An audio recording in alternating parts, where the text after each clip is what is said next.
once people find the back roads, they're gonna take them all. Well, we were told that 20 years ago. We had a guy named Pernoff come in and do a study with town patron. Okay. And he said, these We are were live Travis Smith and recording. Shall we stand for the pledge, please, this morning? I pledge allegiance to the flag of the United States of America and to the republic for which it stands, one nation, under God, indivisible, with liberty and justice for all. Good morning, everyone. We are going to start our meeting with a motion to approve, just wait 1 second. A motion to approve our meeting held on September 18th at 9 o'clock here. So moved. So, And second, please? Second? yep. Second. All in favor? Aye. Aye. Any opposition? Hearing none, could you pass that down, please? Was that the public? That Yeah. was the, that was that was not the non-public. That was it the public. Thank you. Travis and Sonny.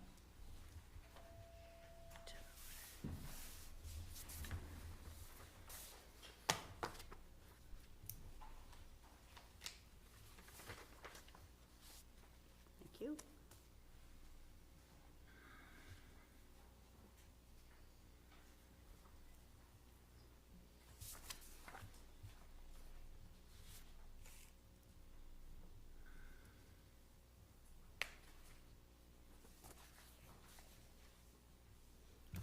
And then if I could have a motion to accept the minutes for the non-public meeting held on September 18th at 9 in the morning.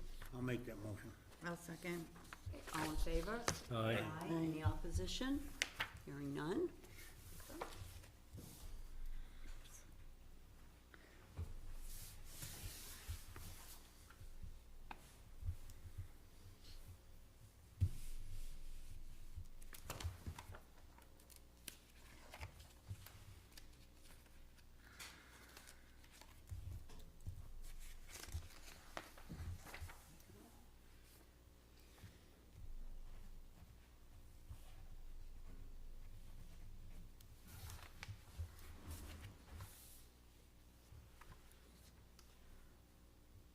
Okay. Under new business, we're going to start out with the IT RFP, Alicia.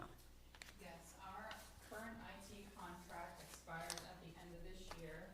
It was a 5-year contract for, I would suggest, and it's up to you guys, that we put it out to, an RFP, which is a request for proposals, to see what other companies are out there, what their rates are, if it's better or worse than our current one. I would assume that our current, IT provider would also, send an RFP.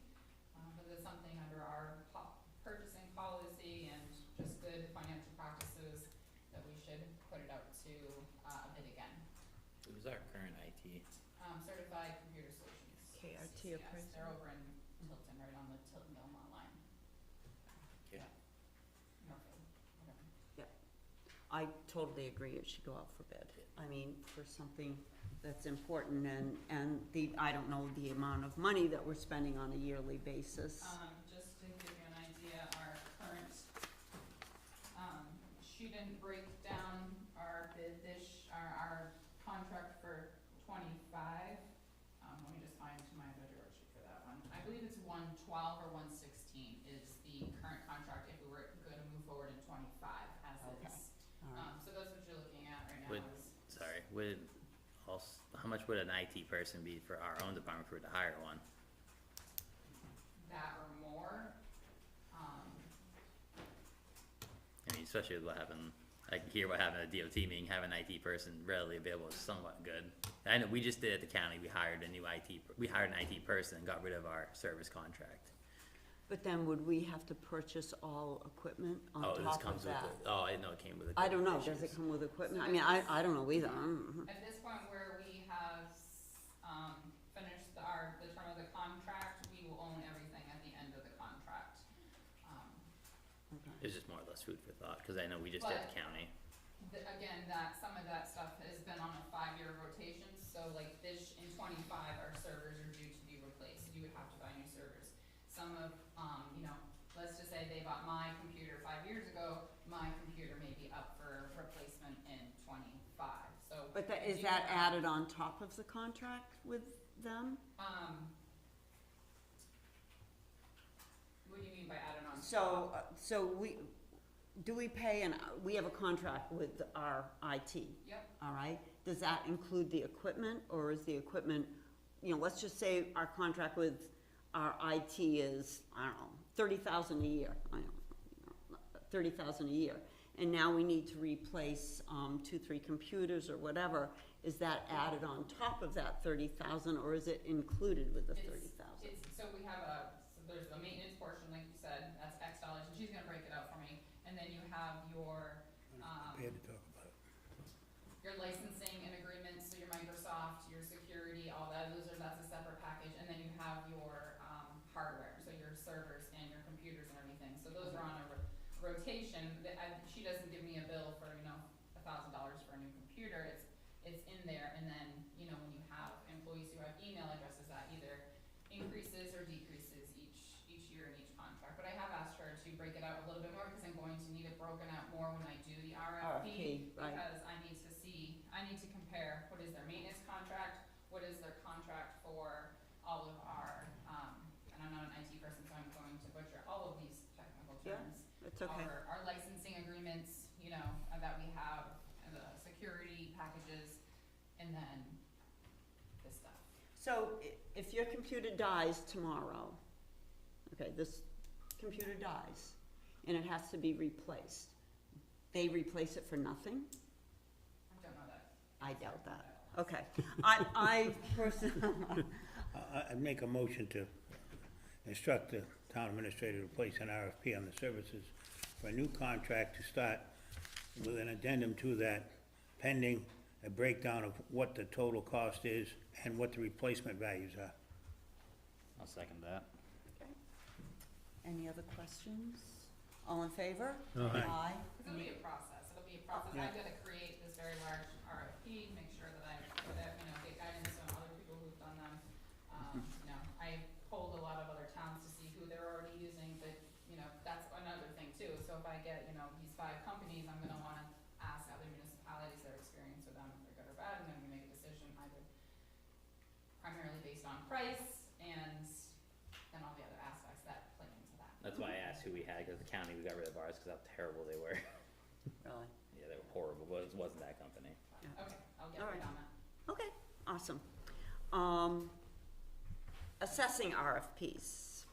Yep, so kind of the same thing, our contract with KRT appraisal is up for our, I guess you would call it your, this would be for our revaluation. So we have them for 2 different things. We have them for our pickups, which we do every year between February and April, and so they pick up all our building permits, anything that has been added or deleted, that is like, what do we call that? That's just their general services contract.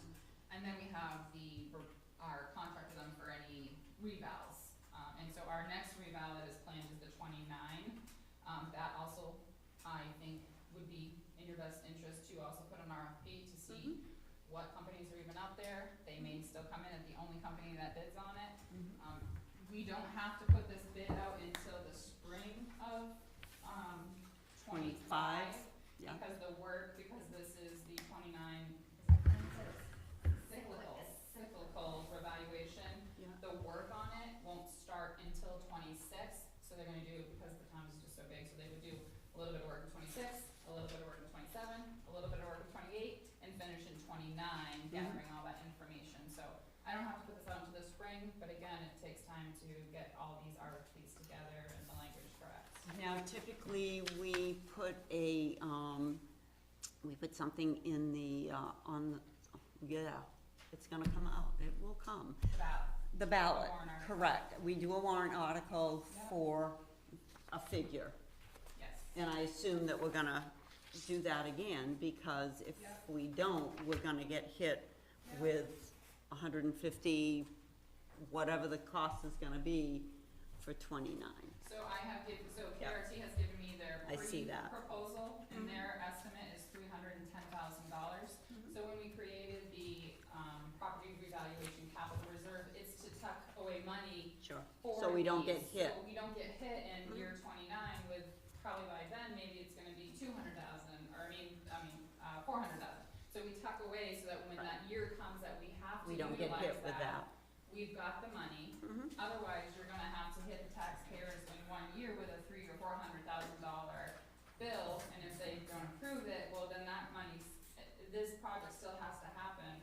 Mhm. So that's why the capital reserve for the property revaluation is so important, because it's just us tucking a little bit each year with minimal impact to the taxpayers each year versus one huge hike in your tax rate. Not to get off that subject a little bit, but I just want to clarify one thing, is that DRA requires every town to come in with a, they want 100% evaluation, but there is a little wiggle room, because I'm nervous because we're not there yet.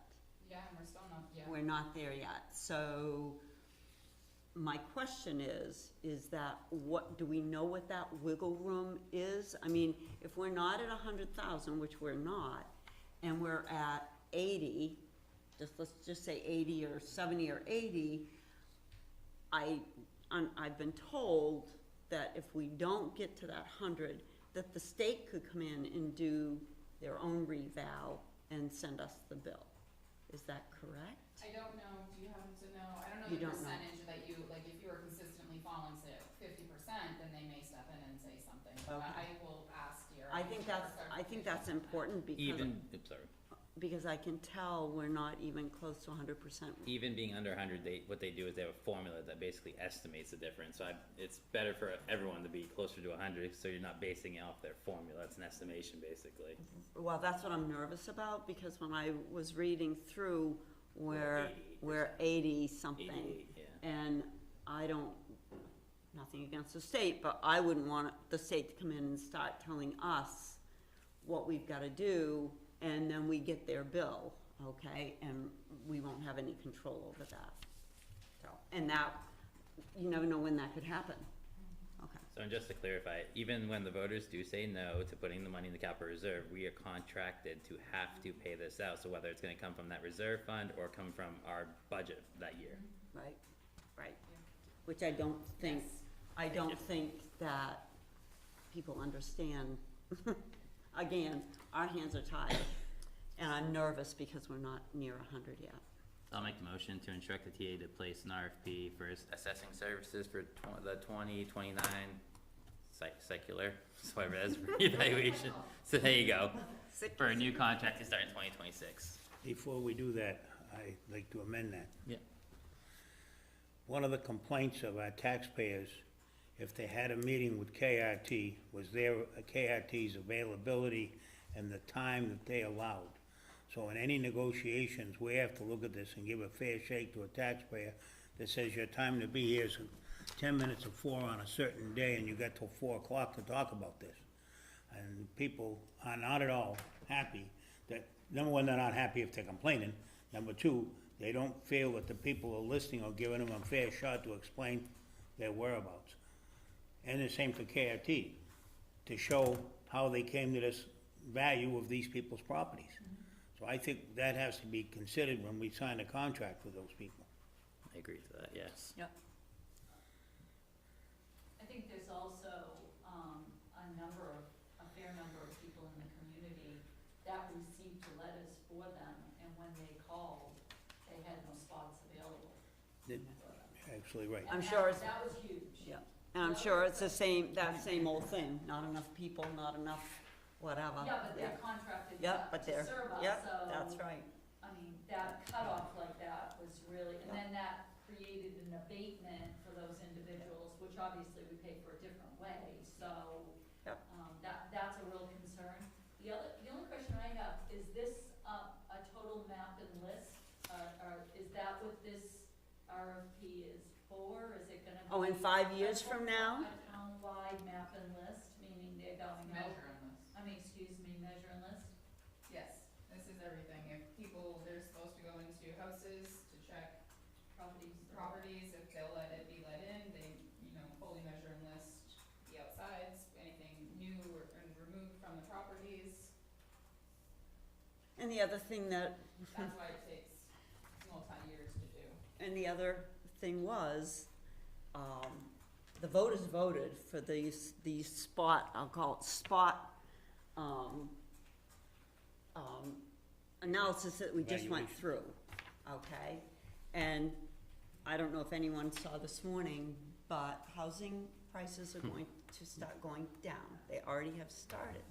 So if you're in a property that's, let's just say, assessed at 100,000, and now the housing market is going to go down, it's going to stay at 100,000 for the next 5 years, so that if someone wants to sell, they might be able to sell it, but the person buying won't be able to get financed because of the high assessments. That was the whole reason for doing what we did on the ballot, I think, what was it, 4 years ago? 3 years ago? That was three, yeah.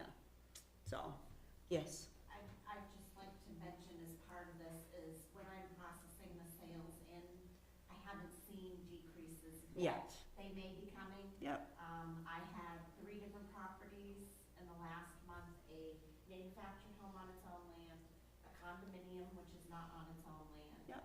And a single-family home on a 2.5 acre lot of property. Each of those sold for between 70 and 100,000 more than the new recent assessed value that KRT had. We're gonna be one of the last areas to see a decrease, cause we're in such a Probably. like a high wanted area to live in. and now we're back to that assessed value only not being at 100% assessment. That's actually good. How can we be at 100% Cause if we're assessment? dropping and we're not at 100. Yeah. It'll get then closer. that- Well, it might even out, you're right, it Close the may gap. even out, you're right, you're exactly right, by the time we get, yeah, But this assessing company, this door-to-door assessment, I think that's a bunch of horseshit. Well, I can prove it. We had pictures of a guy sitting in your old business up on top of Prescott Hill. He assessed set of turnaround, assessed all these houses, he never got out of his car. Never talked to anybody. I mean, it's, Ruth is the lady who was gonna Yeah. hand up. Can I Yeah. just get a Oh, second oh, on the oh. motion? We just need a second real quick. We have to have a second. You want to second the I'll motion you second amended? Okay. Yes. all right, all in favor? Aye.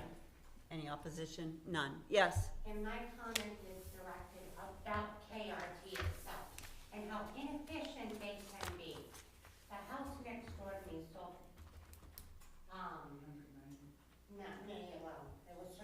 I was told they bought it for 190, but it sold for 135,000. Do you know that value, instead of going from 109, went to 102? Who got screwed? Me, because mine went up, and you. And KRT, I called them on the carpet for that, because they did us all a disservice. That's the kind of work that they're doing, and it's not correct. And I just wanted to point that out to you, that if it happened to me, it's happened to others. They didn't take the sales data from the household last year into 2023 and transfer it to 2024. Yep. So, shoddy work. I think when we did our last, RFP, I think that they were the only ones that submitted a bid. Yeah, I remembered that. Okay, our next Penachuk contract renewal.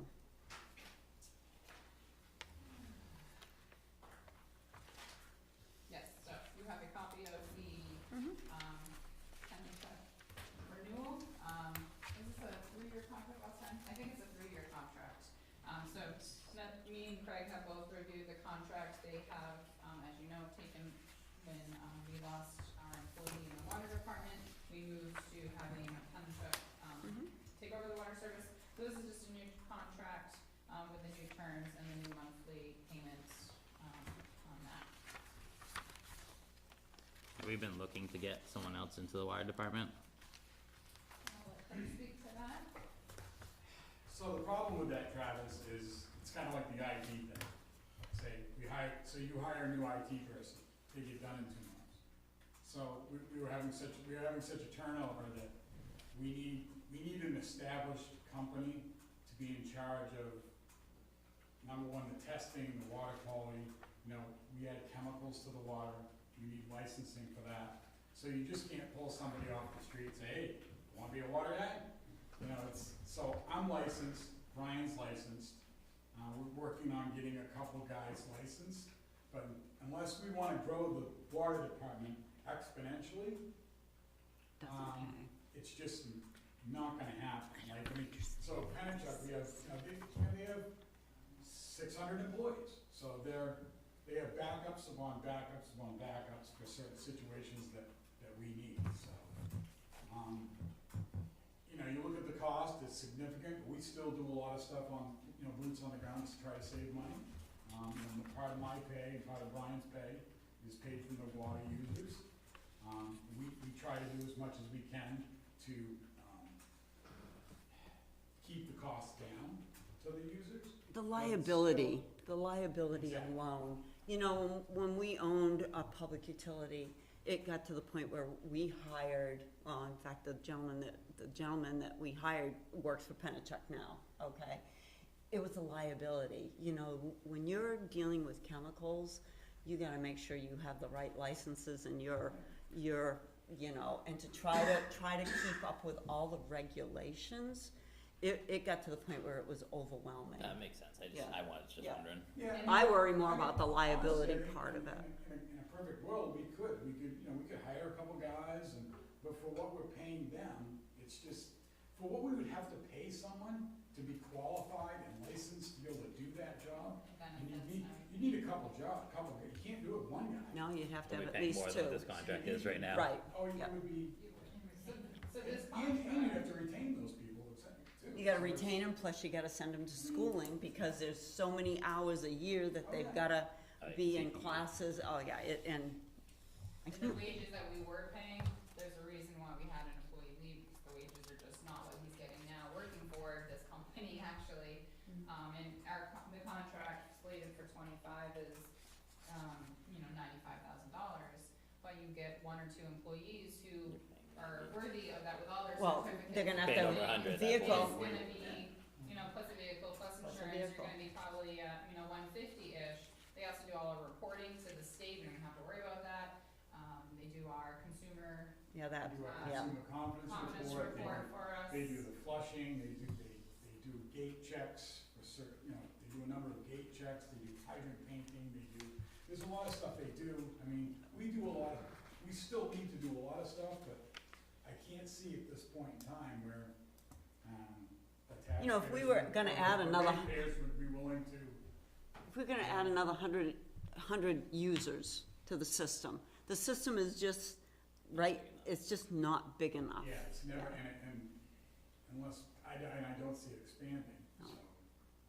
And this contract is paid by the user fees. Yeah. Not through taxation to Yeah, it's all the rest of us. And again, I worry about big time the liability. Just if there's a water problem, they have to handle it and it's one less thing. Well, and then if we have water guys, it's overtime. If there's a water break, it adds up. We still pay that. Yeah, because, I mean, yeah. Yep. But, Right. should I give an update on volleyball? No, you can do that other. So, this monthly price is for 3 years. It's not gonna change. So the contract is for the 3 years, but it does say that price changes every January, so this is just for the, So the price is just until, January of 25, yes. Do they give you Well, a it's rough? January 1/25 to 12/31/25, so that's for all of The 25. contract, but if you look at the page where it says, Schedule 1, page 9 of 12, it says this monthly fee is for, the initial term of the contract from Mhm. 1/25 to 12/31/25. Yep. And then they give some more fees broken out. Mhm. So is that, That's how This it's is the- been going each year. yeah, so where it says labor rates and fixed monthly fees, is that not to exceed 5% talking about us, or is that talking about just with the steel workers? It's the second to last paragraph on Schedule 1.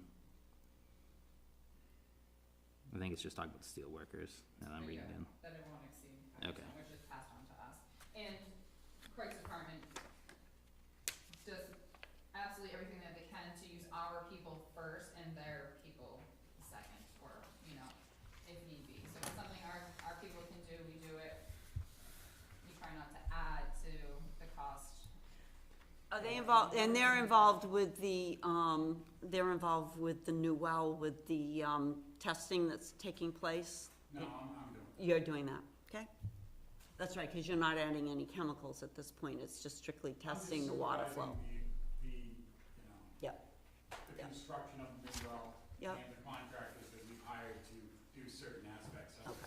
And the contracts, Alicia and I are going over that stuff with them as far as the grant. but they will step in once the well has been tested, once the well has been completed, Penachuk steps in to determine what chemicals have to be used in the new well if need be.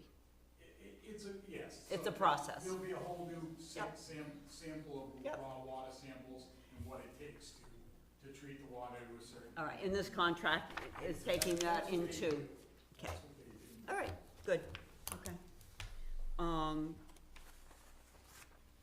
I'll make a motion that we give Alicia, I forget what's Alicia's name that was on this? Alicia approval to sign this, contract with Penachuk. I think the motion needs to be amended because as it's written, it says 1/1/25 through 12/31/2027 Yeah, it with should be monthly tw- cost of $7,970. So at the end of the 970, till 12/31/20. Correct. Ruth, second by, I'll second it. All in favor? Aye. Any opposition? Hearing none, that passes. Conservation, Commission member appointment. yes, you have a motion to approve the appointment. We have Jeffrey DiFrancesco, it looks like. He's currently an alternate, looking to be a full member. Just their own conservation. I will make the motion. He's currently an alternative too. Yeah, he's currently an alternate and would like to be a full member. And One his, of the full members resigned, so there's an opening. and his term would expire March of 2025. Would you like to make that motion, Sharon? Yeah, I'll make the motion to appoint Jeffrey DiFrancesco as a full member of the Conservation Commission with term to expire March of 2025. Have a second? Second. Sonny's got it. All in favor? Aye. Aye. Any opposition? Hearing none. Move on to the next one. This is Conservation Commission student member appointment. I believe they try to have 2 students on that, board. It looks like it's Mia Kennison, Yes. all right? Mia is a junior, so she would serve until 2026, August of her graduating year, Awesome. March the 26th. August of 26. Oh, Yeah, they, Oh. with the student members serve until the end of the summer, they graduate. Oh, okay, alright, all right. so that's August. I'll make a motion to approve the appointment of Mia Kennison as a student member to the Conservation Commission with a term to expire August of 2026. Oh, I'll second. All in favor? Aye. Aye. Any opposition? Hearing none. Penstock Park tree removal quote. Patrick, that must be you. That was me. A few meetings ago, Alicia provided pictures of the dead trees that we have at Penstock. I reached out to our tree service, which is Tall Timbers. Working with him, he would take 6 trees, that have the ability, if they fall the wrong way, either to go into the neighbor's yard or go into the street, taking power lines down.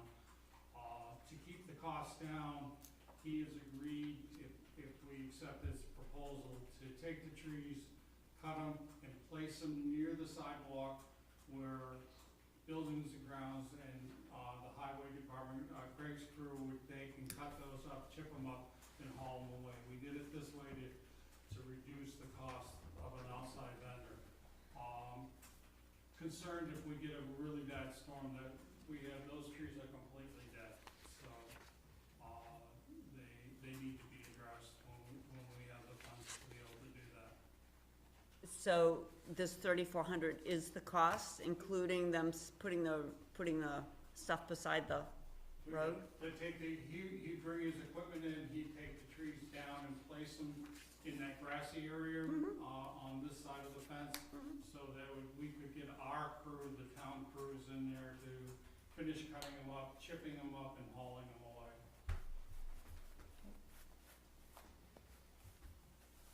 Do you have money in the budget to do this? That's what was my question. That was your next question. I have pictures here. Right, yeah. You've seen. Or do we just wait and let them fall and then the power company will have to clean it up and fix their lines at the same time? We'll be fixing, That's probably we'll be not- fixing that- a fence too at that Yeah, point. yeah, I suppose. Yeah, but they can fix We're trying to be fences. reactive, not proactive, right? Do we have budgets for building grounds or somewhere? So Craig is the only one with, the tree. Hey, Craig, how are you? funds. We don't really have a fund for, stuff that's not like a building, like for this, I guess it could How'd we pay for the tree by the police department? budget, or I might have taken it, You guys make it happen. either I'll pay Craig's the bill. budget or we, that one might have come out I mean, of park Usually how it maintenance. works. That one might have come out of park Let me worry maintenance. about mine. That's an easy decision then. I mean, I'm no tree expert, like I said, I don't know how dangerous they are, if they can wait another year or not, but. They look pretty rough. I look at them every time I leave. Well, let's put it this way. I have not scheduled any emergency tree removal this year because the cost has gone up. Well, put it this way, when I started doing this job 8 years ago, I used to get the tree company, a bucket truck, 2 guys, and their crew for $800 a day. I know. Last year it was $1,800 a day, and it's gonna go up to $2,500 a day next year. So I'm just kind of transitioning into, we used to do this because it was such a good deal, but we technically don't own trees. So, if you have a dangerous tree and it's in the right of way, it's the property owner's tree, it's really not the town's responsibility. Who owns the property where this tree is? I think we do, right? It's on our Yeah, property. this is on our property. So That's it's trying to town pass the buck. property, so, realistically, we've been trying to pinch our pennies and save everything we can, but I do have a little money in that account that, because it's Patrick, we could probably just. Well, the other question is, They're a little unsightly, but, I don't mind being set up, it just doesn't say stupid right here. no, I'm the one being set up. Okay, I knew this was coming, well, I guess my question too is, if you're gonna spend this, is it more cost effective if Craig can just get a crew, and does he have some other trees that are on his It's list? too late for me to get that crew, I need to seriously, what they're gonna be charging me, it's still like a deal to get them for that price, so I need to schedule 6-8 months in advance to figure out how I'm gonna do this, so. And as far as our crew taking them, we're not gonna be pushing dead trees over and having stuff. No, It's just, we're not equipped. no. If it was out in the middle of the woods or out in the field, it's one thing, but, yeah. Exactly, Yep. so we just don't have the capability of doing Yep. it safely. I'll make a motion to accept the proposal from Tall Timbers to remove the trees so mentioned by Patrick for the cost of $3,400. Second. All in favor? Aye. Any opposition? Hearing none. Patrick and Craig can work that out. Okay. Fire Department sewer drainage proposal.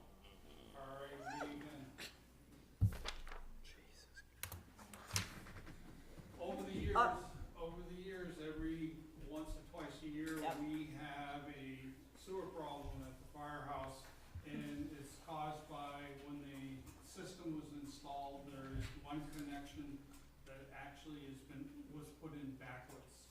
And what happens is we don't get full flushes and everything, debris, sewer starts to back up, and the next thing you know, we're plugged. Rowles has been our key to opening this up. We just had an incident, I believe it was 2 weeks ago, on a Sunday. They ended up sending 3 people, 2 trucks, Spent 3 hours there, and it cost us a little over $800, which for a Sunday is amazing. That I figured it would be at least twice or 3 times that amount of money. It took them 3 hours to get the system cleaned out and flushable again. So at that point, we approached Riles to give us a proposal to come in and fix the problem. What they would have to do is they'd come in, they'd have to take a shower unit out, they'd have to jackhammer the floor, dig out the dirt, get down into the pipe, take that section that's wrong, that's incorrect, replace it, and then they're gonna reverse the whole process to come back, you know, pour cement, put the dirt bag in, pour cement, put the shower unit in, and any tiles that that was damaged during the construction here, they would have to be replaced. We will do the tiles, the quote does not say they'll do the tiles, we have to do the leveling and tiles, and we would have to repair the shower if it's damaged within the process. And Kyle and I would do that to keep the cost down. If we have to if we have to do any sheet rocking or anything like that, we would do the sheet rocking, do any paint, and if we have to do some tile work, we could do that. We're figuring materials on the high side of $1,500 if needed, over and above the proposal. Okay, is this the, men's or women's bathroom? Both. They interact with each other. They're all in one system. It's actually, the bad connection is right in the wall. partition between the 2 bathrooms. So what are we going to do in the meantime when, because this is gonna take more than a day, actually went through this at St. Joseph's Church, similar in the kitchen, 2-3 years ago, so, it didn't matter, it was in the kitchen, but this is, bathroom facilities are going to be non-exist for, Well, No, No? it would not be. It would be, 1 shower unit would go. We Okay. still, at that point, you'd still have 2 working showers. You'd have one in the women's bathroom and one in the men's bathroom. The only downtime would be when they actually cut the pipe and replace it. Once that's back together again, everything is going. it's all drainage. It's It's all nothing coming drainage. into the building. It's not the water coming in. right, but, It's sewer. but they've gotta pour concrete, so there's going to, In that stall itself. In that stall, it's isolated to that 1 shower stall. So there's more than one stall in that bathroom, is what we're saying, okay. oh, So okay. there's 2 in the men's room and 1 in the women's room. Oh, okay, so it's one of the men's showers that's gonna That'll have to be come out, Dug out. okay, all right. So, just so you know too, that he talks about, it's backing up, it's not just sitting there in the toilets, it's coming, the water's coming up through the This has happened A lot. Yeah, I was gonna Yeah. say, we had We- this problem we had- some yeah, years ago. yeah, I thought it was And solved, I so. thought it was repaired then, but evidently, they didn't take the floors up and repair that then? It just gets unplugged all the time, so they come and do it. So we redid those bathrooms, how many years ago? 2015, I think I found. Mhm. It looks like there was a warrant article or through the Mm-hmm. ambulance budget for $50,000 to do these bathrooms. Yep, I think they did them the same time they did the kitchen, so why didn't they Right. repair it? Well, I think, and I don't know, Mhm. but I'm just guessing that at that point, that's when this problem happened. Redoing the bathrooms, to my understanding, was just giving more showers and more Mhm. toilets Yeah, to both men and Yes. women. yeah. So, I'm thinking that in that process, this is when this happened. Hmm. And I don't know who they used at that point in time, Mhm. but that was the last thing I found about it. And Sonny, what they've done in the last 6 or 7 years that I've been here, it happens at least once, if not twice a year.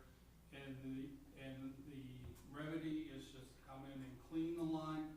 They've never gone in and tried to repair it. So what are they gonna do to repair? You say you're gonna replace some pipe in this? They're gonna replace the pipe. Mhm. Yeah, The connection, there's a connection that is backwards and is catching everything. Hmm. So they're gonna dig down to that connection, replace that, and then pour the cement and then everything else and go from there. They- How come you didn't do it back then when we had the problem? How come they didn't repair it then? There again, that's because. I don't know, I mean, it was getting Yeah. plunged every couple of weeks, and then Rowles would come in, and I can't answer why it didn't get repaired at that point in time. It's not that this has not been known, previous chief had also brought it, I worked with Patrick on getting Austin to do just the plunging. And he was told what would have to happen to get it up, and why it didn't get pushed, I don't know. And one of the remedies we did try, we replaced the low volume toilets with high power flush toilets to keep them, so the water would push through the line, and that did help. It didn't cure the problem, but it helped. So all those toilets in there, except for, I believe, the ones in the women's room, are all high power flush toilets. 'Cause we So the had sewerage low is volume. coming back up into the showers, is what you're Yes. saying? So that must not be very sanitary, I wouldn't Um, think. As a health officer, it's extremely unsanitary. Where are we pulling this money from? Do we have it? This would probably go from buildings, from, It would come from the Yeah.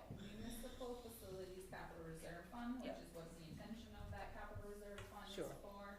I know how much people love to keep voting that fund down, but if we don't have that fund, we can't do projects like this, so.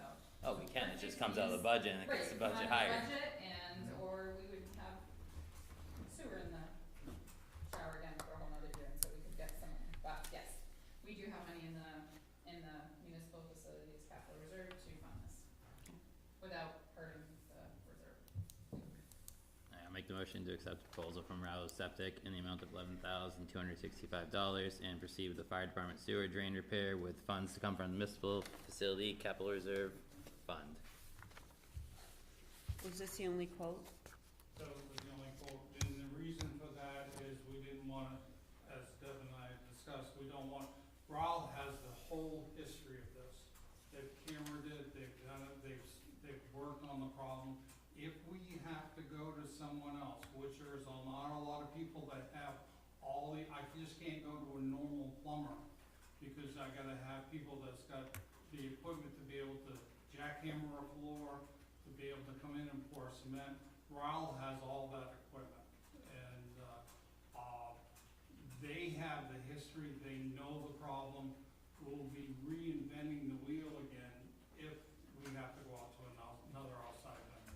Yeah, they do it with us, they keep all of our, like, one of the properties we do, we've had a long history of drain issue, and they have all the footage from every time they've came in and cambered the drain for us, so they can see the history of it actually degrading in there. So what's the guarantee on this? How long is this supposed to last when they do it? Is it gonna be lifetime, or? Well, Nothing's lifetime. until you flush the toilet, it doesn't work, no. According to them, it would solve the problem, you know, and, those are heavy use bathrooms, it's 24/7. I just don't want, I understand this has to be taken care of, but I just don't want it to come back at us that we haven't provided the proper, bathroom facilities for the people that are there, working while this takes place. Because it's gonna be noisy, it's gonna be disruptive, and I just don't wanna get any backlash from, Well, the guys know it needs to be done, so if it that comes doesn't back mean. to, no, I know, and I would like to think that right now I've got a good working relationship with them. Mhm. So if it comes back to, and, I'll be working with Patrick on this, that this may take up a bathroom, we may have to go, I don't know, down to the police department or whatever. But the way I read it in this proposal, it looks like it really is only gonna be isolated to a shower. So if that's the case, and the girls' room's not affected, then the guys can use that room, every door has a lock. Yeah. And every shower has a lock. That's why I don't want any No, there will issues. not, and the issues I'm having right now is when I get a phone call on Sunday morning. Yep. Telling me that there's Backup. Yeah, backup in the shower. yeah. I think they'd Well, rather go because- 24 hours without a shower than stand in sewer for Right, another 2 years. I just know that when we had a similar thing at the church, it doesn't get totally done overnight. It disrupts things. This is From going, London. this is going to take a little time. Yeah. Yeah, cause the concrete's gotta cure and then trying to get everything back. And I mean, the good thing is it's not stopping water, so we'll have Right. no issues there. Right. It won't stop hot water, it won't stop cold water. It'll be just probably a shower and a toilet that'll be problem, but as far as if something, like I said, There's an issue, I'll talk to the we're chief, open. I'll go down, have them Oh, go down there. I just don't want this, But I don't want, like I said, I don't want Yeah. phone calls anymore, it's Yeah, morning well, on a Sunday, because And I don't want whiny No, there won't be. people, No, because, I have sat down and talked to this about this, and, they're glad that I'm pushing it forward. okay. All right, I think we have a motion. Second. Sharon seconding it. All in favor? Aye. Any opposition? Hearing none? It's all yours. Ambulance to service. What does this mean? So Chief Pickwood's just got the rundown on that.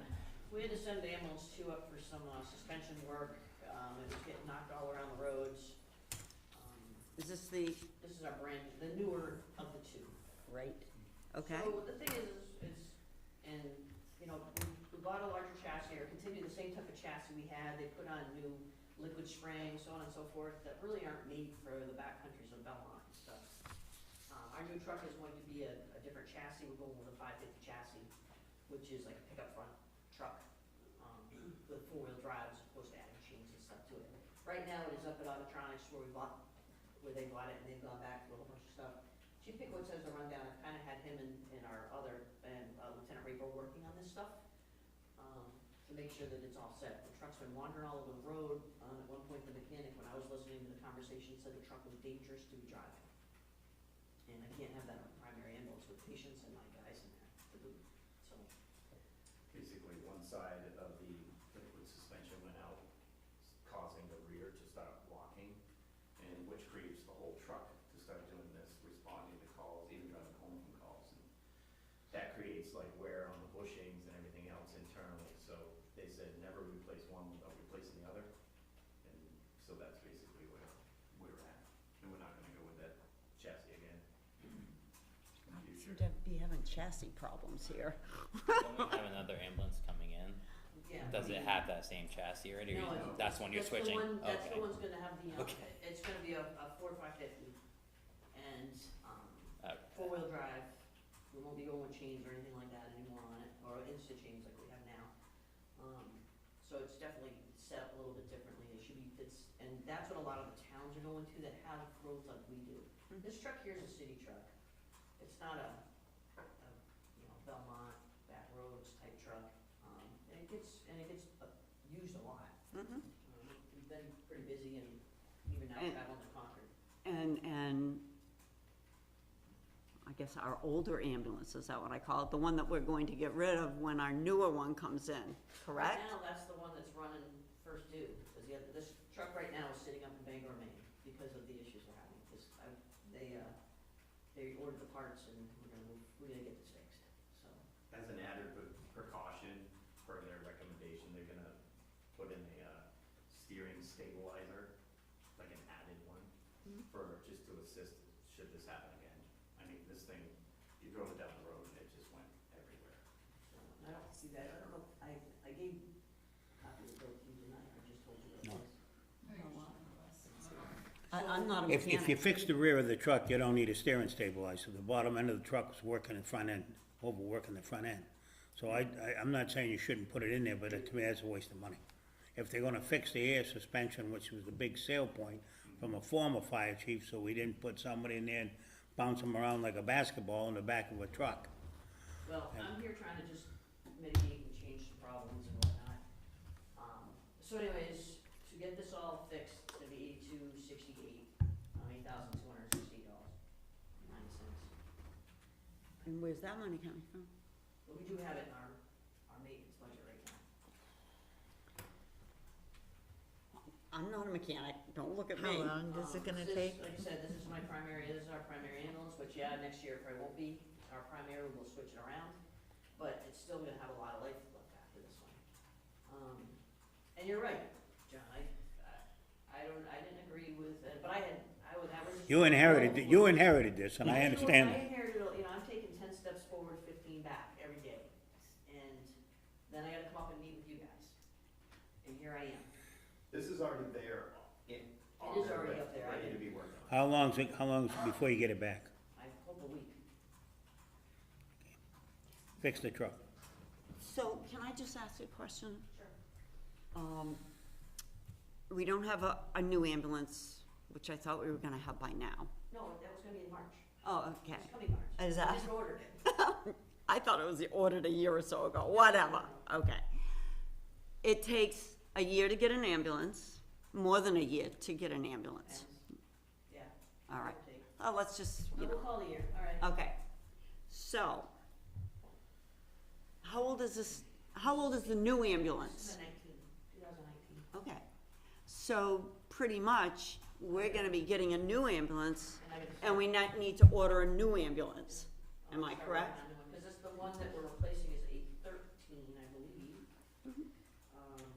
For whatever reason, we get out of sync a little bit, because I thought there was always a year or two in between, or having to order a It new. was until COVID hit. COVID and hit, it then stopped it- it everything stopped got the whole messed game. up. Okay, all right, But I think, that'll probably give us like a 5-year buffer between them, which isn't too bad. But hopefully the trucks will start coming back faster. I mean, they're supposed to at least have ambulances or 10-year lifespans, because they obviously get used more, they're not really built like. the- well, obviously, if it's a city ambulance, we ain't gonna get 10 years out of it. And working in Laconia, that truck was, all the trucks there just got beat, because they're on the road nonstop. Mhm. And they did have areas on the back, but they've actually gone to the half or 1 ton, whatever it is chassis, the 550 chassis in their trucks too. They're going down to the smaller chassis. Okay. So, All right, that was just in my brain to, no, You know. and that is, I am looking to, in the very near future, start working on another ambulance. Of course, then what else I gotta do? Yeah. That truck you can't pronounce. what is it? Oh, the Quint. Quinn. Sinking in, okay, all right, okay. I guess, do we need a motion? No, they have it in there, I have it in my it's just a budget. budget. It was just more an update to let Okay. you know Okay. the issues. I mean, I'm not gonna lie, I told them to go ahead and order it, we need them. So that we weren't waiting for the parts anymore. Oh, So, because there was gonna be a week for the parts. Yeah. So Okay. that was a week ago.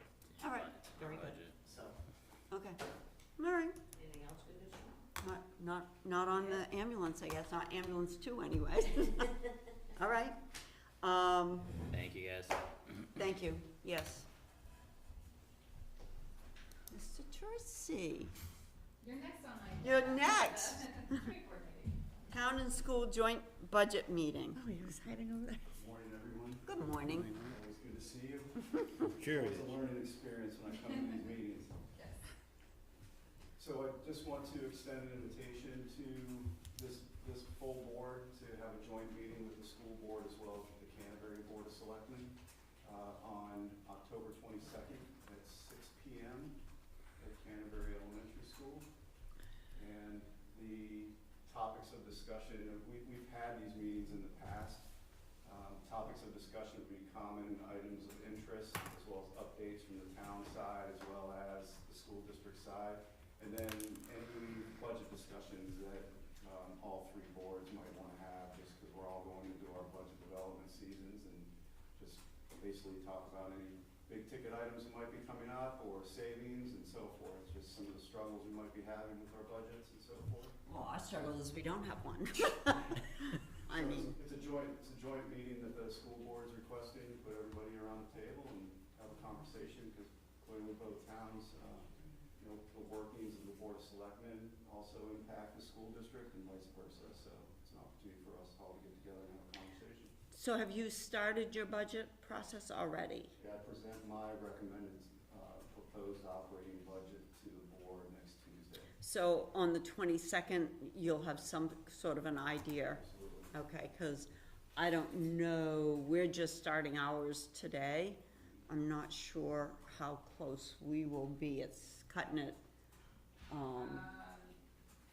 We maybe have your full proposal yeah, by we won't have the then, budget but not the meeting, budget no, meeting. no. And again, some of it, we won't have insurances, we're still gonna be lacking some of our information by then, because we won't have our, health insurance, Primax. probably Primax, yeah, some of We're in the this stuff. same boat, this is a Yeah. preliminary discussion, Okay. because some of those items we won't have as well, but All right. we can give you at least an idea as to what I'm recommending for a proposed operating budget, and some of the things that we're looking at the school district level. We Mhm. do the same, the Board of Selectmen level. Do you have a rough idea what your recommendation, bottom line is? I'm not Do we know what we're gonna get back? Squeeze it out.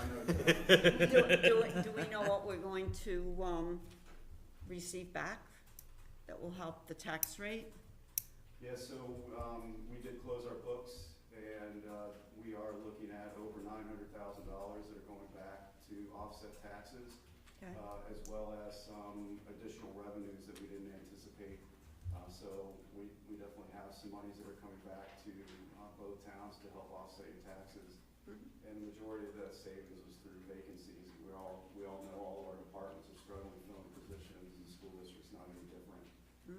So there's a good amount of money that's coming back to help offset taxes. That's good. And that's always difficult each year when we're putting our budget together, because when we have a fund balance that we send back to offset taxes, the following year, when we do our estimated tax rate, we can't estimate that fund balance, and so it comes in at zero, which is a loss of revenue. So say we send back over $900,000 this year to offset taxes for next year. When we do our estimated tax rate at the beginning of the budget proposal process, we estimate zero.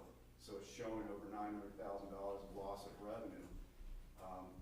We're not going to move in that direction this year. We anticipated only zero because there are some teaching positions and support staff positions that have not been filled that we're going to estimate. So hopefully we'll get a better idea as to what our tax rate will be when we go into the budget development process. It's challenging, as you all know, trying to estimate your taxes when you don't have your anticipated revenues and you don't understand fully what your savings might be in that budget. I've literally had people tell me that when they receive their tax bill, they really should receive it to make 2 checks. One to the town and one to the school, and then we might not get so much slack, because still so many people think that the Board of Selectmen control the school.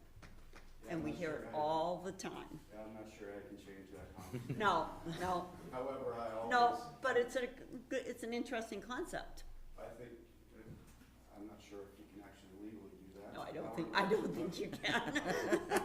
I'm always open to anyone wanting to give a call to the SAU office to discuss the school portion tax impact, or just the school district budget in general. I love having those conversations with people, and the door's open and the phone's always, available for someone to call. Were you able to fill any of your budget advisory openings that you Yes. had? Yep, we have 5 advisory budget committee members this year. We have 4 from Canterbury and 1 from Belmont. I was hoping that we had more coming from Belmont. We usually average about 4 to 5 people each year for our advisory budget committee. They're extremely helpful. They sit around the table for all of our budget meetings, budget workshops. They give the input that we might not necessarily think about, that actually does impact decisions that we make around the table. So it's very helpful to have them around the table. Do you still have room for more people, or you got what you need? Our last school board meeting is when we appointed everyone, so we're good with the 5. Okay. I'll say, it kills me that we hear from Belmont all the time. They complain about budgets, and we have 1 person from Belmont on the advisory board. Like, it just, Well, it was no different than when we went Such a through the pain. process, when Canterbury wanted to leave the district. It was very difficult to get anybody to sit, from Belmont on, they just would rather sit at home Yeah, and complain. it's challenging. Yeah. You experience it as well. Yeah. People are, lost interest in putting their name on a ballot for an elected position. Mhm. So it takes a lot of time. Think about it. These are all working people, as we all are. And young people, everyone says we need more young people. Well, they have children that are in sports or in everything, and, no matter when you hold the meetings, it's not right. Awesome. Chairman, Yes. a question. I was approached by a resident walking down the street with a letter that the Canterbury School District had mailed out, I assume, and he had asked why we don't do it, and I said, well, I have more residents to mail than you do in Canterbury, but we do put out that information. My question was, in that letter, and I don't know if you know, but it said that the Canterbury share was going up, and I don't even know how they know already, but the Canterbury share was going up 2.7%. So is that an indication that yours is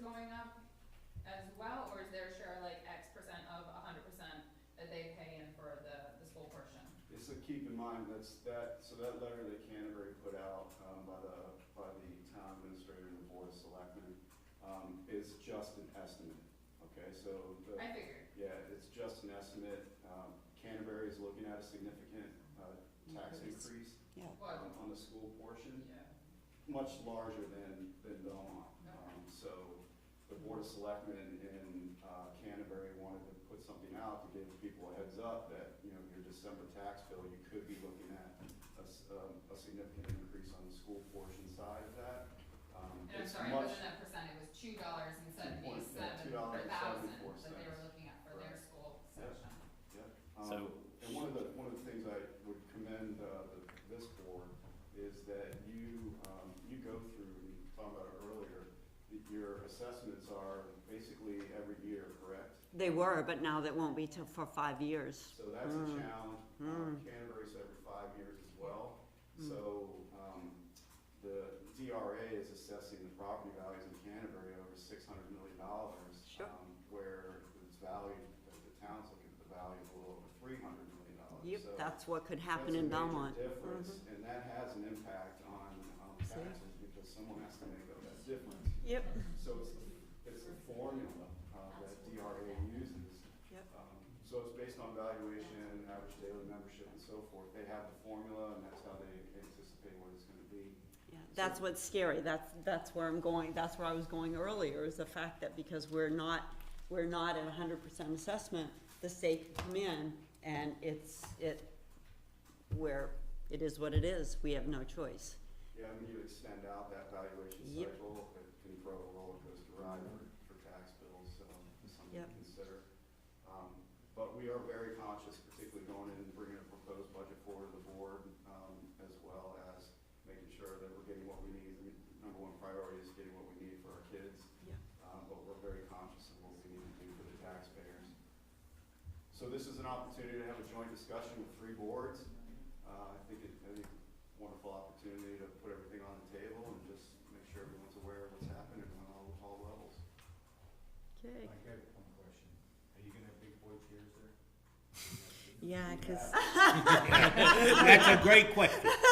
that's where I was gonna go. That's because, We try to keep the chair Uncomfortable as as possible. uncomfortable. because basically Mark can't sit down that low, we'll all have to help him to get up. We have. What do you have, a reset there? I was- And it's also good to know going into the budget season, I didn't realize that Craig has us open, he's very generous with his building and grounds. Not to you.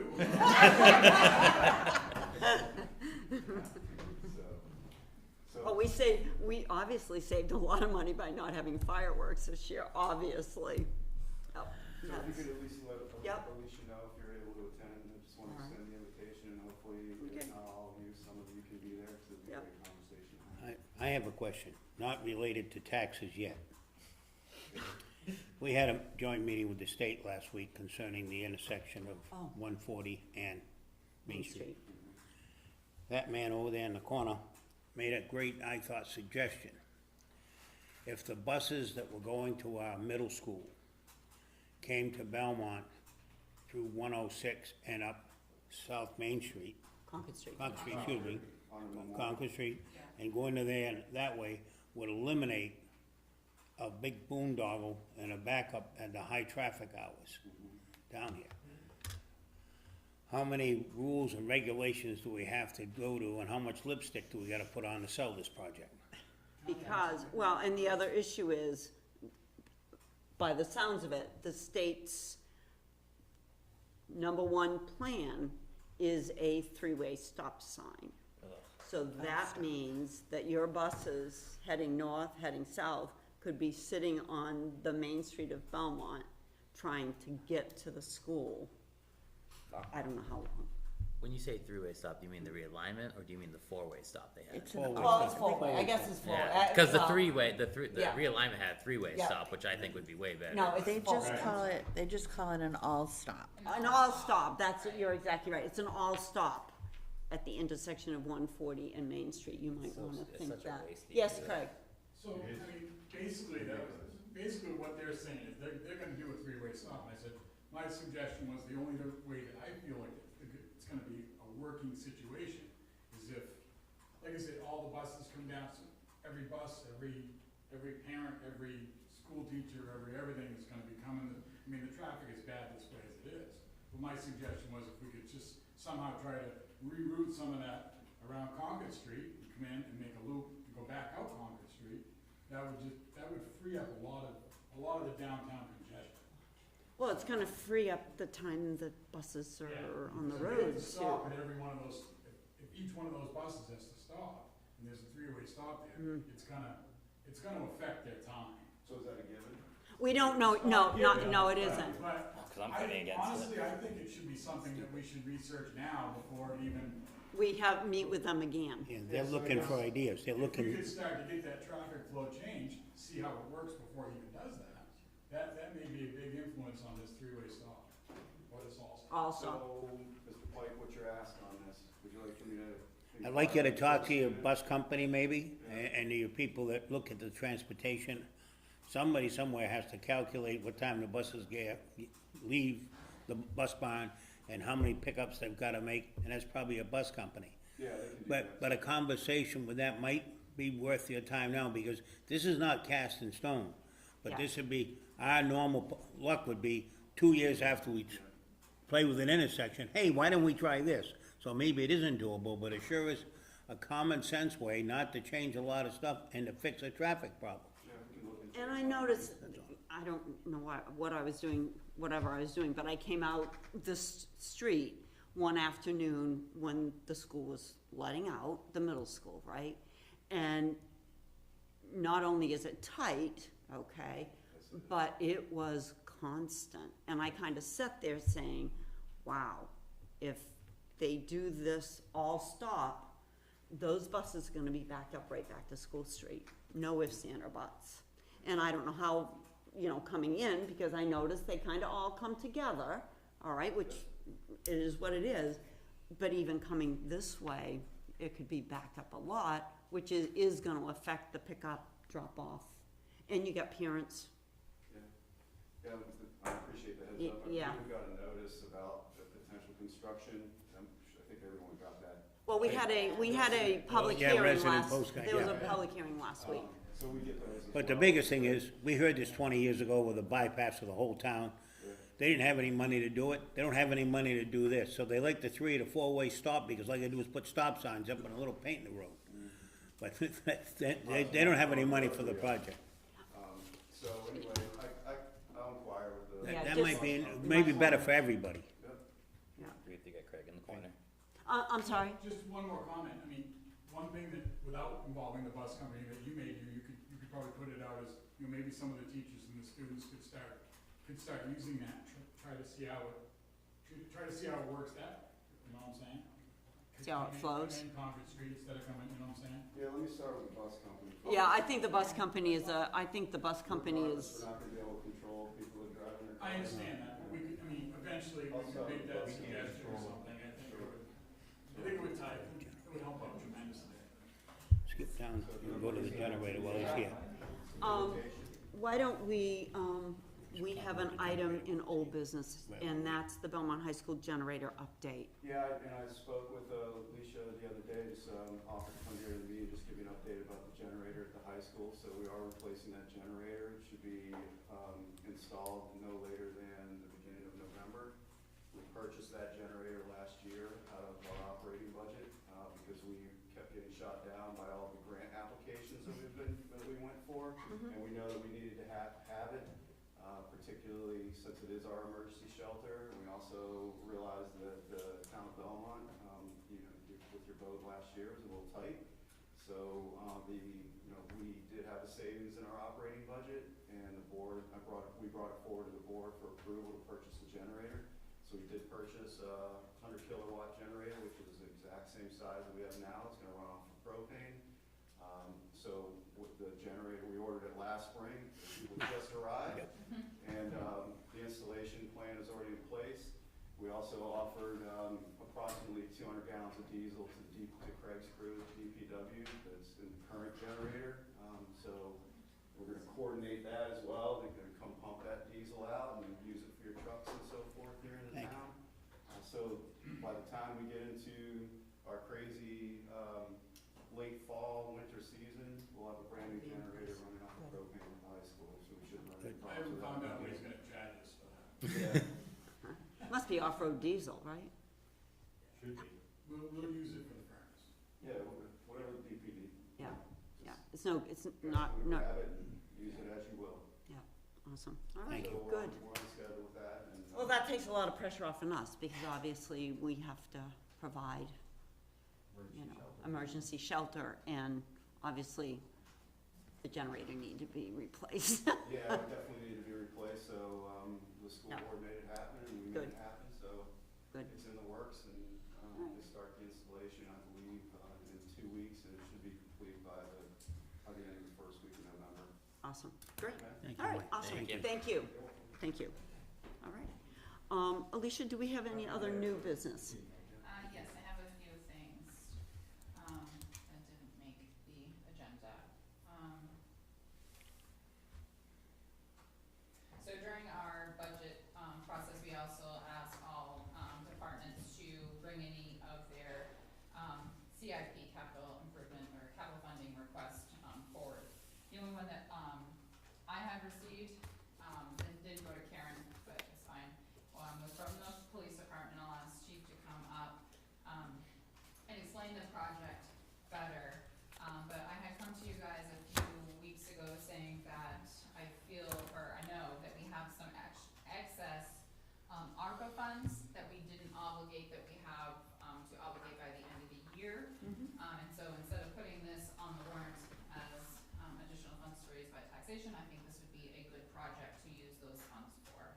And I'll let Chief, describe what the project is and how important it really is to the town. So we put in the CAP paperwork for a new repeater and battery backup for Liberty Hill, for where our antenna system is.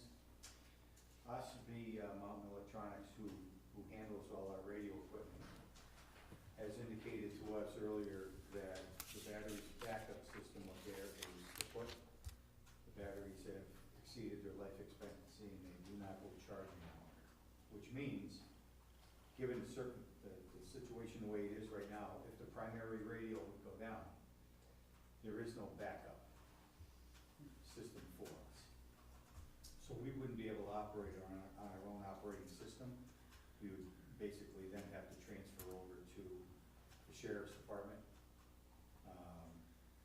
which we have done in the past, but usually when that happens, it's during a major event, whether it's a storm event or some type of electrical catastrophe somewhere. And the sheriff's department at that point is extremely busy. We are very busy On our county own, as we are. Yeah. So we normally try to take care of all our own in-house and our communication systems. And we communicate with the highway department, we can communicate with the fire department, and we can, basically work within our geographical location. We also noticed that the repeater that is up there, which provides us with radio service throughout town. Years ago, we didn't have a repeater, we just had a regular antenna system up there. Well, there is a multitude of dead zones in this town because of the location of the antenna and the location of certain mountains and valleys and things of that nature. So our officers would not have communications with our dispatcher. We would just lose communications at that point. So if they all of a sudden were in trouble, needed something, their transmission wouldn't go anywhere.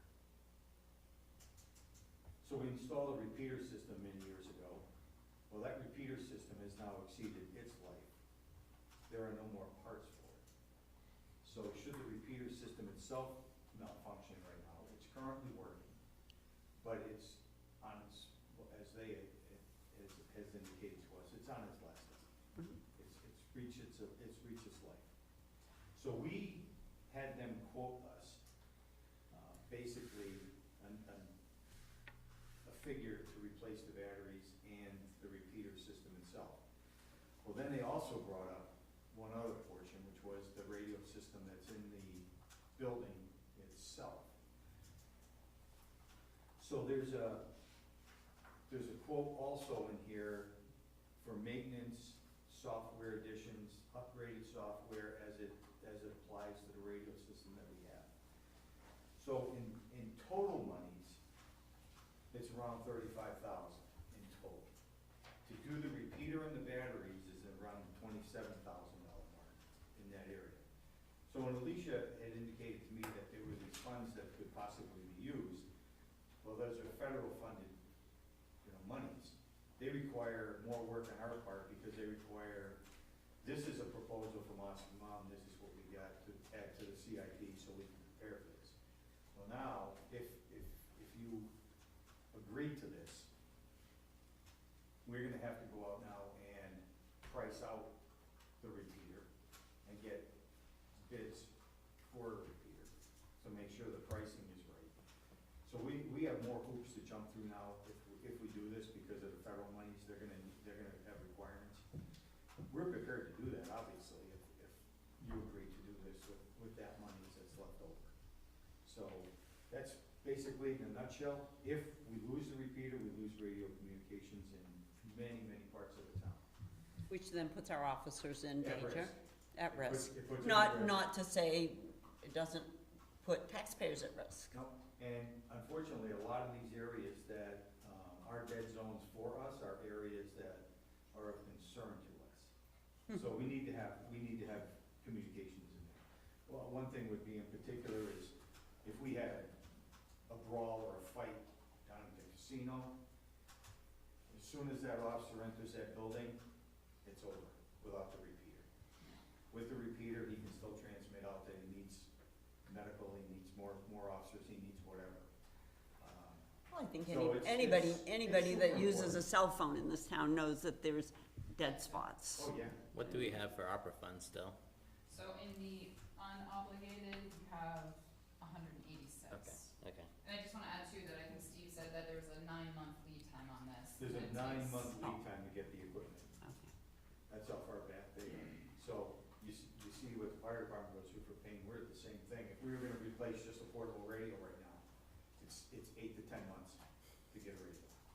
Crazy.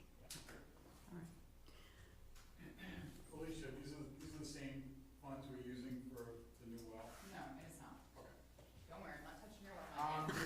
I just don't wanna get into a situation where we're No. spending money and my project's not done. No. And in 10 years, No. somebody says. Yours is, The only problem's gonna be, it's gonna be a hand pump, and you know. You gotta stand there all day. I'll have you on the other side. No, I just, like I said, no, yours is COVID. I Can think we it- That is lock No, these, ARPA. it was the ARPA. Oh, was it? fund Oh, is- all right. Yeah, Can it's we- all the same, no. can we lock these funds in now? I mean, if we tell them to go ahead and get this stuff, because I think we need to do that. But can we earmark these funds to come out of that fund Yes. we and have hold to. that money? Because if it takes you a year, I don't assume you're gonna pay for it before you get it.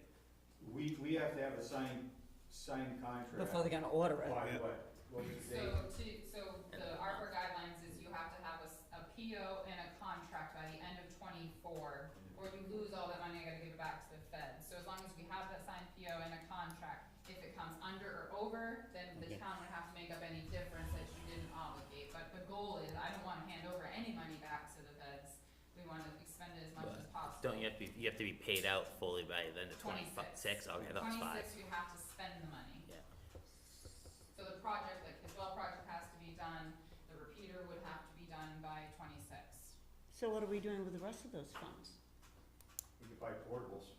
That was some of the proposals I had brought to you. at the Okay, time. all right, good, okay. Like I said, we All gotta dwindle We this gotta- 186 yep, down. okay. I'd make a motion on this repeater and the system to go with it, that we approve that tonight and get that, make sure we've got that, because that, to me, that's a life or death thing for the public, Yeah. not only for the policeman, but for the public he's serving. And I'll second that. Because of the default budget and the fact that we didn't have a budget, we didn't have any funds that we Yep. could have actually thrown into. I hear you.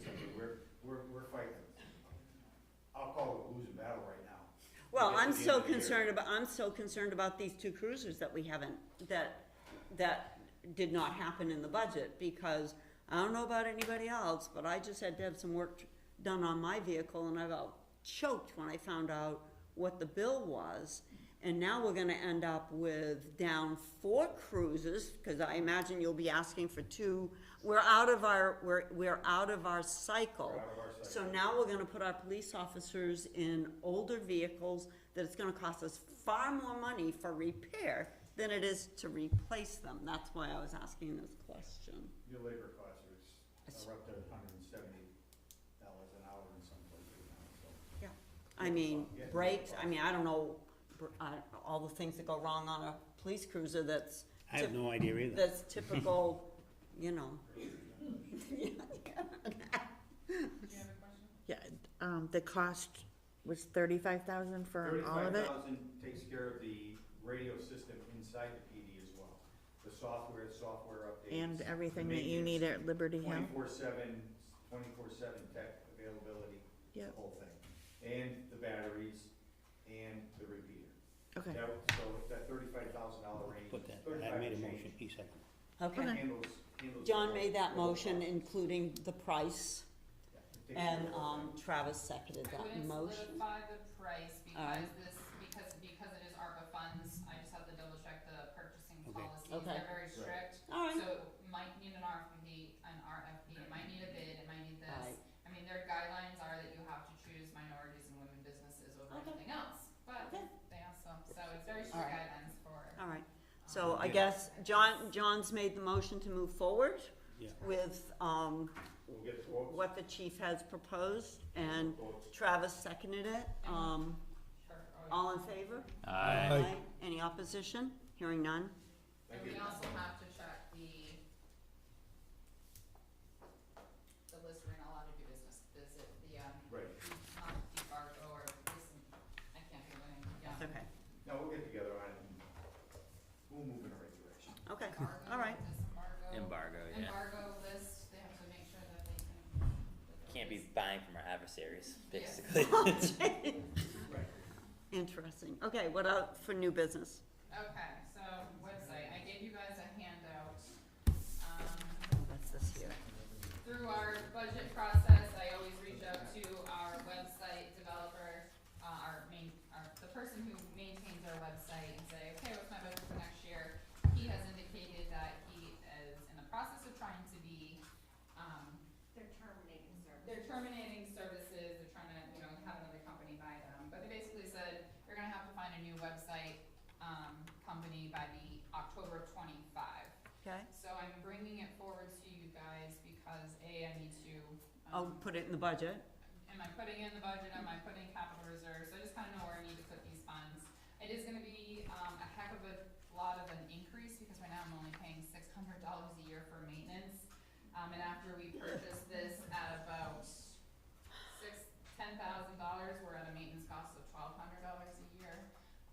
I had too much on my plate, so I delegated this task of, looking at all the different companies out there to Colleen. So Colleen's created this little, spreadsheet, and I will let her, talk to you on it, and she also did these, demos and interviews with Becky in the fire department, sorry, because they also maintain their section of the website, so I will let Colleen take this away.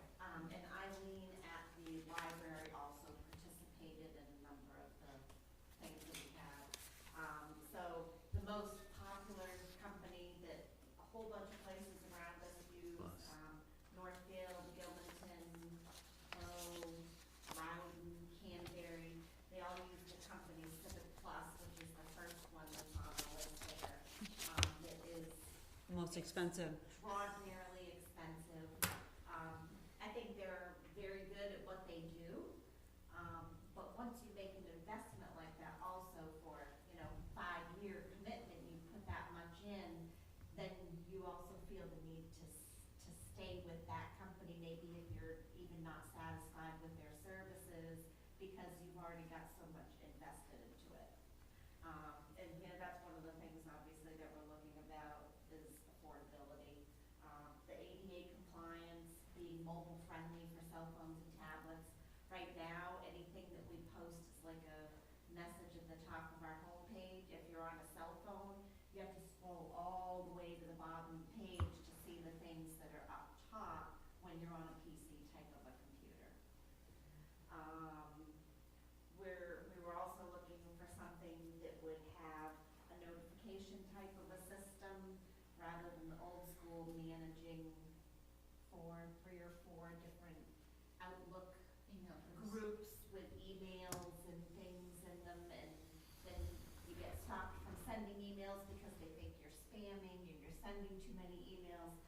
With something that has like a built-in notification system, people could sign up online and say, hey, I wanna get an email if there's any type of traffic or road closures or, you know, emergency things that I need to know about, like trees are down or there's a huge fire, or I wanna know about budget meetings, or I wanna know about parks and rec events that are upcoming, things like that. You pick a couple categories, people go into the website, they sign themselves up for them.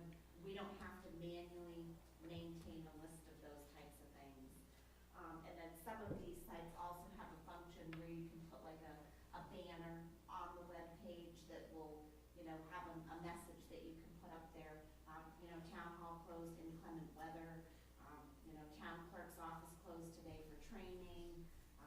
You know, tree down on 106, seek alternate routes. You know, you can put up wherever you wanted to. A bunch of those notices and messages can also be scheduled with a turn on and a turn off. So again, that relieves staff time to manually have to, you know, set a reminder and say, hey, on Friday morning, we need to post the hydrant flushing notice. Okay, so you put a reminder in the calendar, and then you've got to go send it out to all these different groups, and you have to recreate the email and send it out multiple times. And then you have to remember to go back into the website afterwards once you post it on the website and take it down from the website. You can say, hey, you got old information on your website. So this type of a function would alleviate that. You can say, hey, I want to put up the hydrant flushing notice on Friday morning at 8 a.m. and the next Friday night at midnight it's going to shut off and we won't see it again. So that is, you know, something that would alleviate so much time for staff to be able to do things. The second company that we looked at, the Revise company, they were also quite expensive. I think they had you know, a good design and would be able to meet all of our requirements, but they're expensive. The Town Cloud was the last company that we looked at. They do have the lowest price overall, but they have limited security functions. There's no notification type system that's included. They have a very a rigid template type of a system. And Becky and I both overall, regardless of the cost, would have selected the last company, the Sibley company. They gave a great presentation. Their pricing is it's like a flat price to go in, and then everybody pays the same maintenance fee every year. There's no messing around with, ooh, you're gonna get a discount, or oh, now your population is 8,000, so we're gonna increase your price, because a lot of these prices are based on your population, how many web pages you have. So then we're gonna start worrying, okay, well, we wanna put this information up or add this page, and now we're gonna have to pay more money because we wanna put up one more page for another department or things that are happening. Overall, they had a built-in notification system for the emails. They're also looking into being able to incorporate a texting function as well for people that want to get a text message instead of an email. We looked at a separate system for that. The separate notification system for texting and emailing started at $8,250 for the first year, and then the renewal for each year after that was $5,750. Quite expensive. There's other options, but that was just one of them that we looked at that had a bunch of different things. So the company that we would recommend would be the one, the Sibley company. It's got all the security so that we can have multiple people in there, and Becky can have control of just her fire department pages, and, you know, maybe we would have Danielle in there, and Danielle would have control of just the parks and rec pages, and we're not limited to how many people can log in. The Town Cloud system, you're limited, and then you have to pay an additional monthly fee, but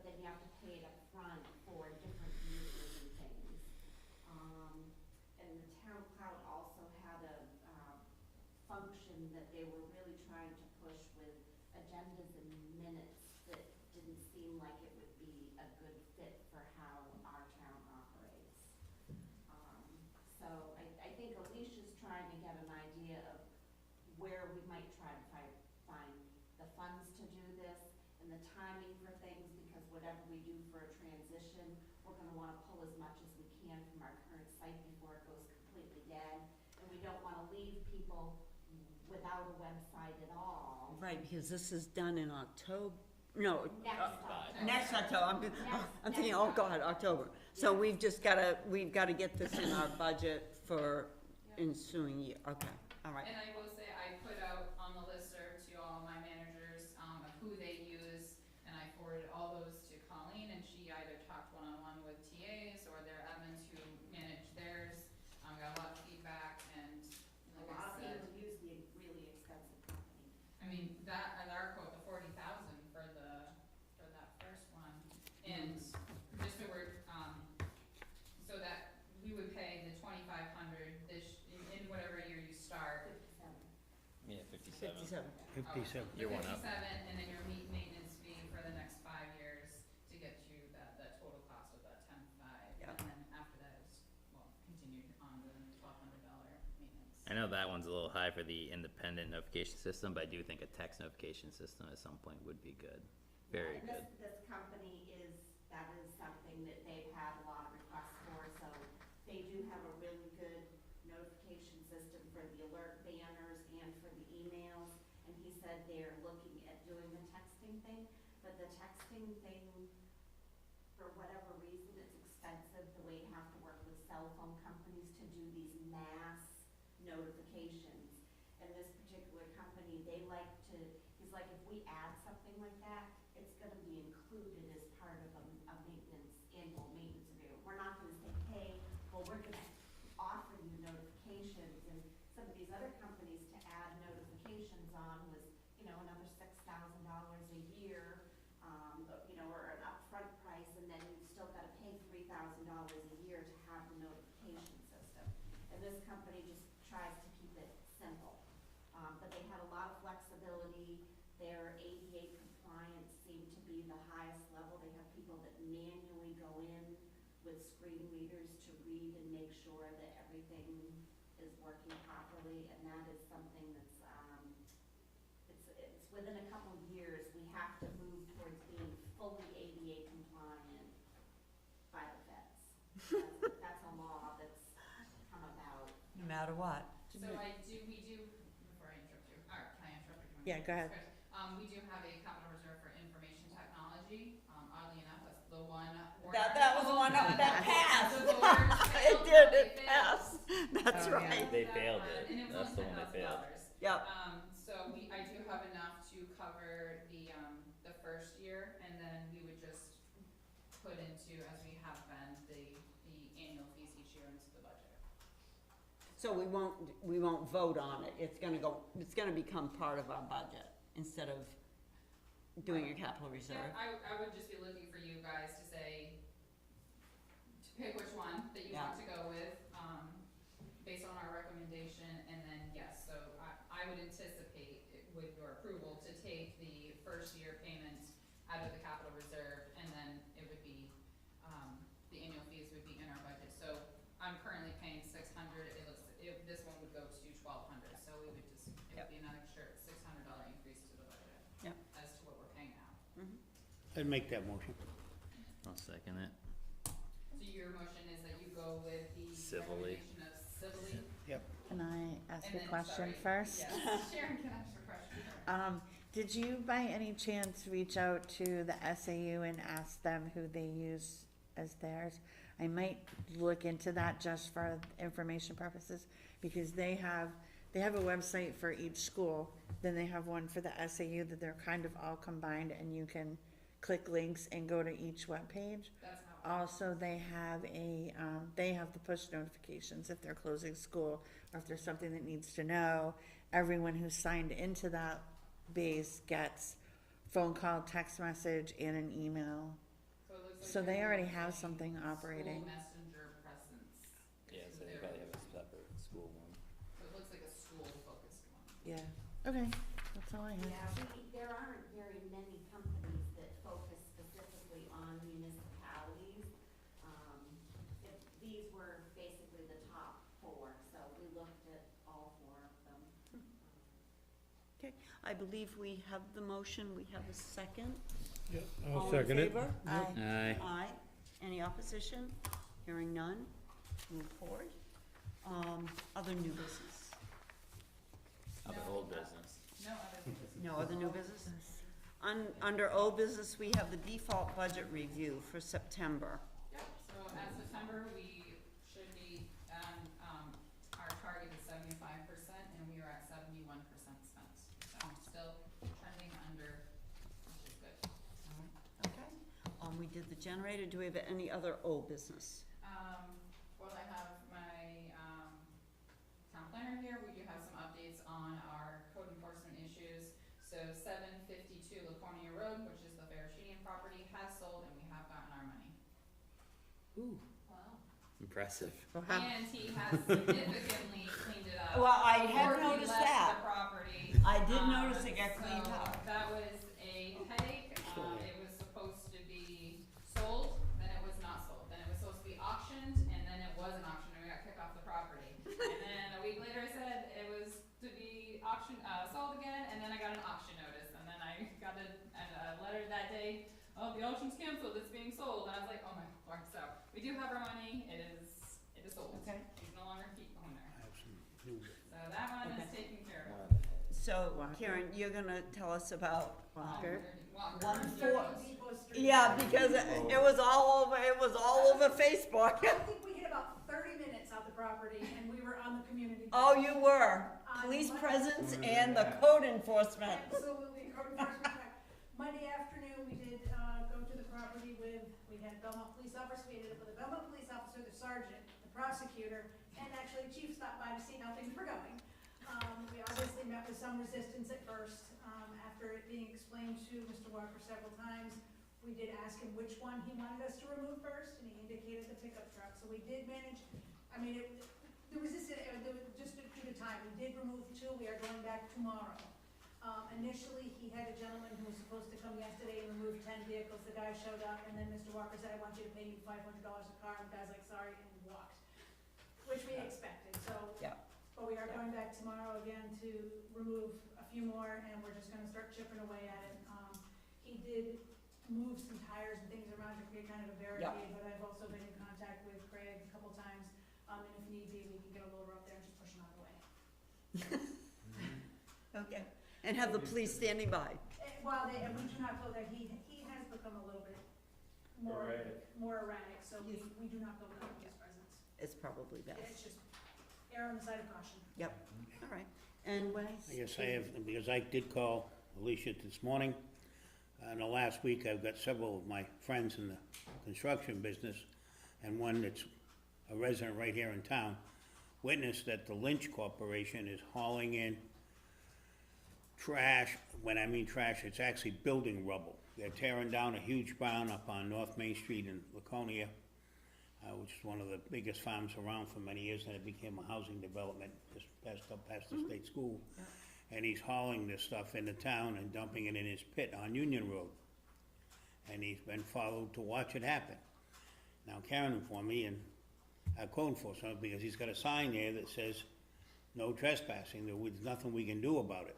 But I believe by our ordinances, which I hope we'll look at pretty hard, and maybe with a view of our attorney, that is not a permitted use to have a trash dump on a gravel pit.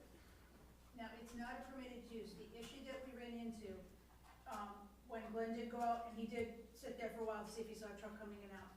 Because it is a gravel pit, it is placarded, no trespassing, and mine safety comes into play. We cannot enter the property, even the police couldn't enter the property because it's placarded, no trespassing, unless obviously there's a situation that warrants it. With that, I'm gonna reach out, because our ordinance, we do have a junkyard ordinance, but unfortunately, the dumping, we really don't have a the town didn't adopt property maintenance code, and that's just a long-standing issue. So we do have the junkyard ordinance, which we can, but it is not an approved, obviously, area to dump building debris. I can reach out to our attorney, but we also, we can send a letter, which we typically do, but unfortunately, we can't enter the property, so unless somebody provides us with, and I believe Mr. Pike said he may have a couple of photographs of the trucks entering and exiting, then we would at least have something to stand on. That's the issue. I know the Okay. owner of that land.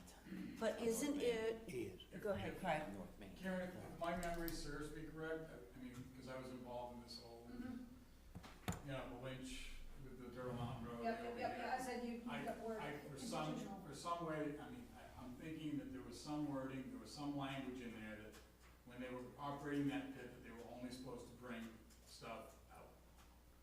No, Right, no. no material, no. Right, and that's typical. And I don't know if that means construction, I don't know if construction debris would fall under that, but if my memory serves me right, I think there was something that stated. Well, that would be They can typical only haul language for a off. pit. Yeah, you're hauling off, you're not hauling in. Yeah, but I mean, if they wanted to haul in material to mix with them, and Right, they weren't they even weren't supposed to permitted do that. Yeah. I don't know if that helps. Just need clear evidence that they're actually bringing it in. Can you put a drill camera up in front of on the other side of the property? Why can't you put a camera out there? The private It resident shows- might be able to, but the town can't.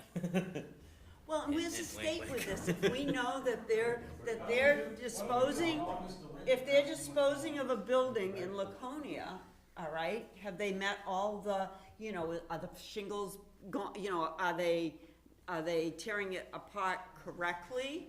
Because as we all know, you can't bury you're not supposed to bury shingles, I don't think, right? It's asphalt shingles, and how do we know what's in that truck that's coming into town isn't I can pollution? reach out to the city of Laconia, to their building and codes office, get a copy of the demolition permit. On the demolition permit, you're supposed to identify where you're disposing of the debris.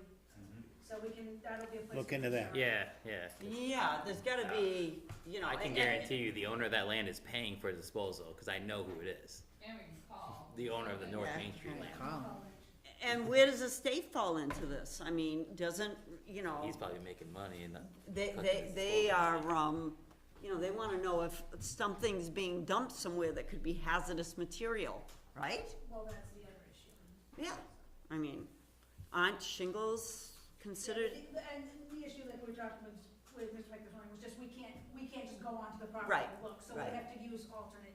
So we gotta move on it, because I'm sure they're probably trying to get it done and out of there as fast as they can. Buried as fast as See, possible. that- Right. And that could be the issue. He could be under restraint to get it off the property Right. in North Main. He's using this as a transfer station. It could be, He's dumping it and then reloading it and he'll take it out. But but, for him to truck it all the way to Rochester or wherever he's gonna of have course, to take it's it, too far, that's a lot of travel time and Right. lost time.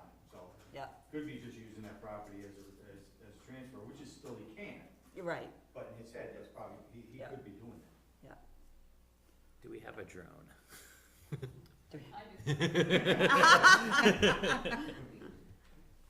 All right, where were we? We're done, do we have any other old business?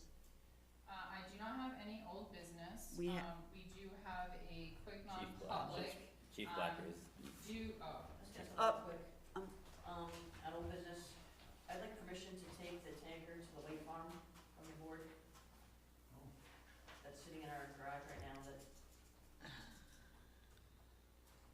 I'm not a mechanic, I'm not a vehicle person. We've already What's the said that as far as auction? fire service, it's out of service. When we bring it to the Lake Farm, and everything gets disclosed and what's wrong with it.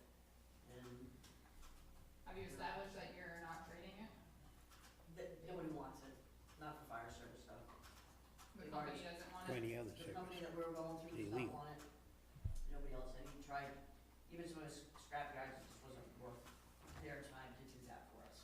If in fact we do that, the transportation of that going down there, that should have no plates on it, so I don't know how you're gonna transport it. Number one, number two, it shouldn't have any inspection sticker on it, whether it be expired or any otherwise, should be no inspection sticker on it. And you wanna make sure that there's a sign on the inside of that dashboard that people can, or on the side windows, says, not for highway use, because the vehicle's unsafe. Well, can't you drive it down there and then take the inspection sticker off and the plate off? It's not inspected as of right now. Oh, okay. Expected But, Yeah, but take the one that's on here. What does it matter, that, you don't get. I'll tell you what matters, cause with our luck in the town of Belmont, Liability. they'll smash it up on the way down. Yeah, you're Yeah, right. look, somebody pull in front of us, Items like that go for disclosure as is, no. Well, we're just trying to cover ourselves, I think. Unless you've got any other ideas of what you would like me to do for it, I don't know if Craig would like it in his yard, No, or. No. But it's taking up, it's gonna sit and just take up space. It's too big for, to plant flowers in or whatever, yeah. Yeah, it would definitely I be would think it should go disclosure, and there. I would Yep. see how we can work on Yep, getting down. yep. Sooner it gets out of town, the Yeah. better, because it will help in trying to get it replaced if there's nothing there. That's my motto. Deb, isn't there brand new tires on that? Like really expensive brand new tires on that? Yeah. Is there any way to, I mean, unless they fit something on Craig's trucks, they don't fit on any of our trucks, those are just a larger tire. But yes, it did get all rear new, back rear. I thought I remembered you telling me that they were all brand new. Well, Right. Is there anything that can be salvageable from it before we take it down? we took all the radios and everything out of it already. The light bars, just as old as the truck, so that's really obsolete. So, unless Craig wants to put them on his truck. We should put Gotta on Craig's go. personal truck, I can look at it. the light bar. Someone wanna make a motion to? I'll make a motion that we, deliver the, tanker to White's Farm, no plates, no inspection sticker, and a notice on the inside of it saying, Not for highway use. not for highway use. Yeah, Do I we'll have a we'll definitely have it closed. I will second that. Second, all in favor? Aye. Aye. Any opposition? Hearing none. We are going to, our next meeting is scheduled for October 17th at 10 o'clock here. Well, it says 17th. Well, it looks Yeah. like it got whited out. They changed it, it's 17th. They changed it. And we are going into a non-public, Sorry, 16. I just have a thing to say, please.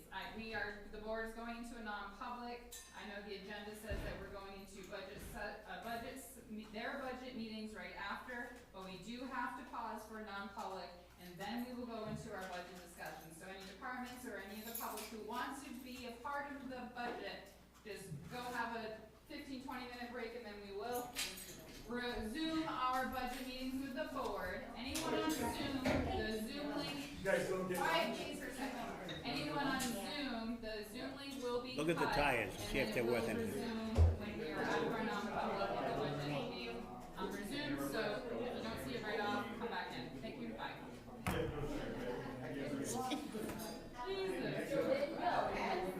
okay, so, Motion to go into non-public. right.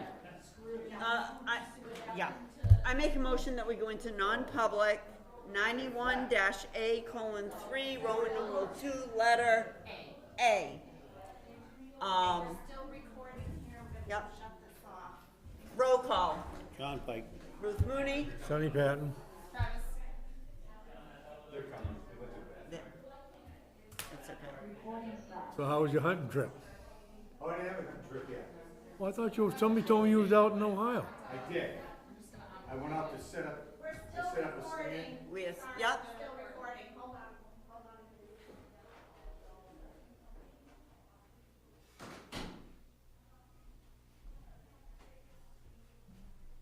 Just your wife still in the hallway, talking with the little women. Colleen's gonna move them to the other door. Oh, I should've shut the other one, my bad. I set up a stand and cameras. So when are you going back out?